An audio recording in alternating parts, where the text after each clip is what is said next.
ওর তো সেন্সই নেই, ওকে কি বাঁচাবো?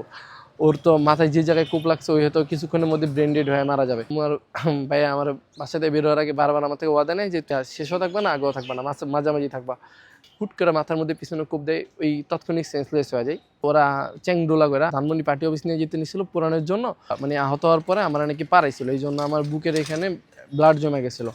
জুলাইতে আমরা যে প্রত্যাশা নিয়ে আন্দোলন করছিলাম ওই প্রত্যাশার এখনও এক ভাগও বর্তমানে বাস্তবায়ন হচ্ছে না।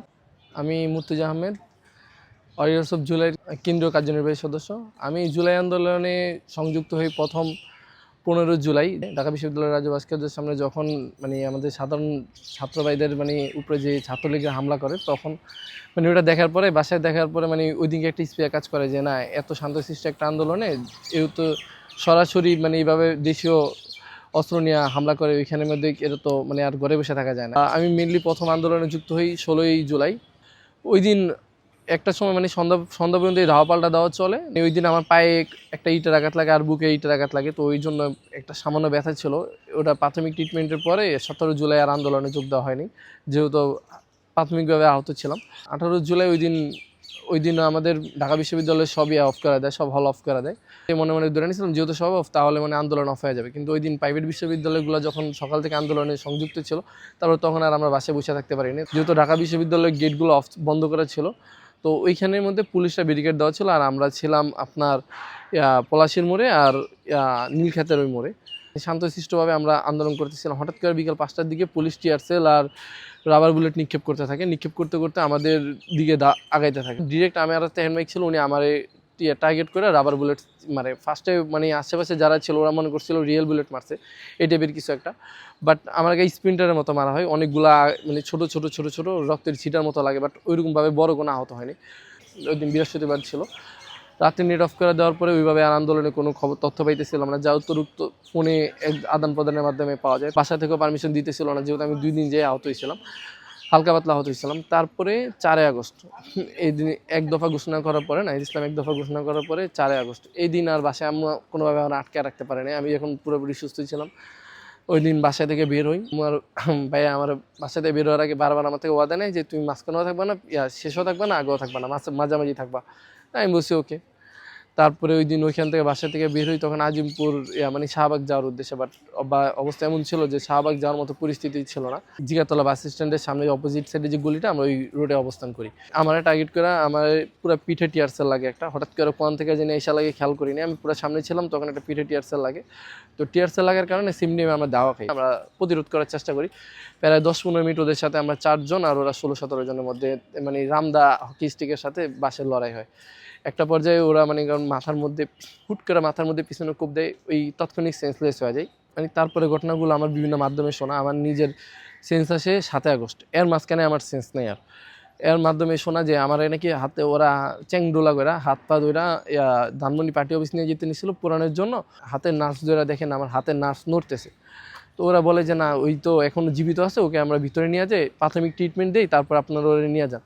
ওরা বলে যে না, নিব না। তারপরে এক সময় মানে একটা পর্যায়ে হাসপাতালে যে ইনচার্জ জাপান বাংলাদেশ হাসপাতালে, তো উনি নিচে আসে, আইসা ওনার সাথে কথা বলে, ওদের সাথে কথা বলে যে তোমাদের যাদের চিকিৎসা দিতেছিলাম সবাই আমি চিকিৎসা অফ করে দেবো যদি ওরা তোমরা আমার ভিতরে না নিতে দাও। তারপর উনি ভিতরে নিয়ে যায়, মানে আইসিউর ভিতরে একটা ছোটো চেম্বার আছে, যেটা মানে ওনারা একটু গোপনীয়ভাবে রাখে, ওই চেম্বারে নাকি আমাকে রাখার কিছুক্ষণ পরে দেখে মানে ছাত্রলীগ বা ওইদিকে যে আওয়ামী লীগের নেতৃত্বে ছিল উনি আবার ভিতরে আসে যে আমারে বের করে নেওয়ার জন্য। তো ওনারা আমার ওই গোপন চেম্বারে রাখে, তো ওরা পুরো হাসপাতাল খুঁজে আমার আর বের করতে পারেনি। তো একটা সময় কি যে আমার অবস্থা অনেক ক্রিটিক্যাল, যে মাথায় সিটি স্ক্যান করতে হবে, যেহেতু মাথায় কোপ লাগছে। ওনারা ধারণা করছিল যে মাথার ঠিক ব্রেনের উপরে কোপটা লাগছে, যে আমার হয়তো বাঁচানো সম্ভব হবে না। তো ওনারা কী করলো যে আমার পকেটে মানিব্যাগ ছিল, ওনারা মোবাইল নিয়ে গেছে, ছাত্রলীগের পোলাপাইন মোবাইল নিয়ে গেছে, বাট আমার মানিব্যাগটা রেখে দিয়েছিল। মানিব্যাগের ভিতরে আমার আইডি কার্ড, আমার মানে ফ্যামিলির নাম্বার দেওয়া ছিল। তো কন্ট্যাক্ট করে আমার বড় ভাইয়ের সাথে, বড় ভাই ফোন রিসিভ করে, তো বাইরে ফোন দিয়ে জানাই যে না, এই যে ওইটা হাসপাতাল, ওর অবস্থা অনেক ক্রিটিক্যাল, ওরা হয়তো বাঁচানো সম্ভব না, আপনারা এসে শেষ টাইম দেখা যান, বা যদি কিছু করা সম্ভব হয় তাহলে আসেন এখানে। জাপান বাংলাদেশ হাসপাতাল থেকে একটা অ্যাম্বুলেন্স করে আমার নিউরো সায়েন্সে পাঠায়। নিউরো সায়েন্সে পাঠানোর পরে ফার্স্টে ওরা দেখে আমার কন্ডিশন দেখে বলে যে না, ওর তো সেন্সই নেই, ওকে কী বাঁচাবো? ওর তো মাথায় যে জায়গায় কূপ লাগছে ওই হয়তো কিছুক্ষণের মধ্যে ব্রেন ডেড হয়ে মারা যাবে। তো আপনারা নিয়ে যান, যাদের বাঁচানো সম্ভব আমরা ওদের অ্যাডমিট করতেছি। তো অনেকভাবে মানে ওই সময় হয়েছে কি যে মনে করেন বাঁচানো গেলেও ওনারা ওইভাবে রিসিভ করতেছে না। তো ওইখান থেকে সোহরাওয়ার্দী হাসপাতালে নিয়ে যায়। ওইখান থেকে ওনারা বলে যে এটা তো আমাদের কেস না, এটা নিউরোসায়েন্সের মাথার ব্রেনের কেস, আপনারা ওইখানে নিয়ে যান। তো ওনারা প্রাথমিক কিছু ট্রিটমেন্ট করে আবার ওইখানে পাঠা দেয়। সিটি স্ক্যান করে দেখে যে না, মাথার জাস্ট 1 সেন্টিমিটার উপরে, মানে ব্রেনটা জাস্ট 1 সেন্টিমিটার উপরে কোপটা লাগছে। এই কারণে তৎক্ষণিক আমার সেন্স গেলেও মানে আমি এখনও ব্রেনটা ওইভাবে গুরুতর কোনো আঘাত নেই, এটা কাটা ওটা সম্ভব। কিন্তু ওরা আমার মানে আহত হওয়ার পরে আমার নাকি পারাইছিল, এই জন্য আমার বুকের এখানে ব্লাড জমে গেছিলো। ওইখান থেকে আমার পাঠায় বক্ষবেদিতে কোনোভাবে আমার রিসিভ করে না, কারণ ওইখানে আওয়ামী লীগের খুব ভালো একটা প্রভাব ছিল, ওইখানে কোনোভাবে আমার রিসিভ করে না। তারপরে মহাখালী থেকে একটা অ্যাম্বুলেন্সে করে নেওয়া হয় ঢাকা মেডিকেল, এই একই রাতের মধ্যে ঢাকা মেডিকেল নেওয়া হয়। তখন ওইখানের মধ্যে ফার্স্টে আমার নিবে না, পরে আরেকটা ডাক্তারদের গ্রুপ এসে ওইখান থেকে আমার রিসিভ করে। ওনারা খুব আন্তরিক ছিল নাকি, ওনারা আউট অফ রিস্ক করে ওনারা আমার আইসিইউতে অ্যাডমিট করে।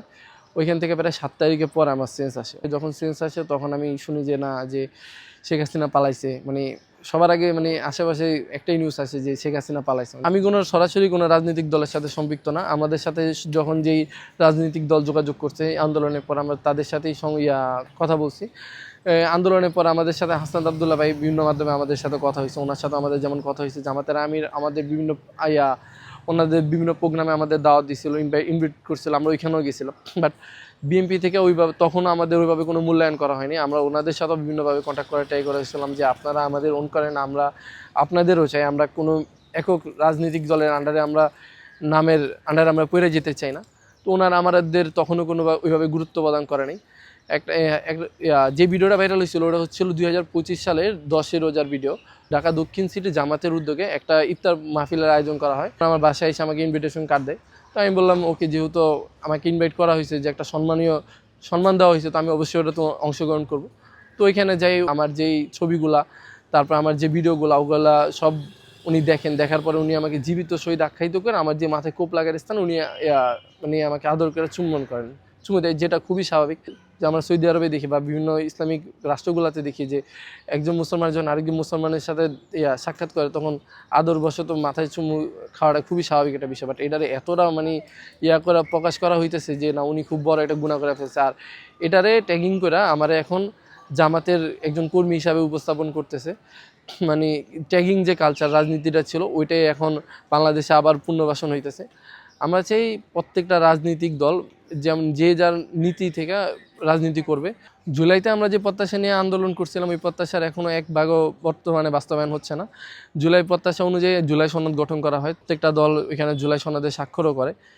কিন্তু এখন যে বর্তমান সরকার গঠন হয়েছে গণভোট বা জুলাই সনদ বাস্তবায়ন করার জন্যই ওনারা মূলত গঠন হয়েছে, কারণ ওনাদের ভোটের থেকে জুলাই গণভোটে পার্সেন্টেজ বেশি।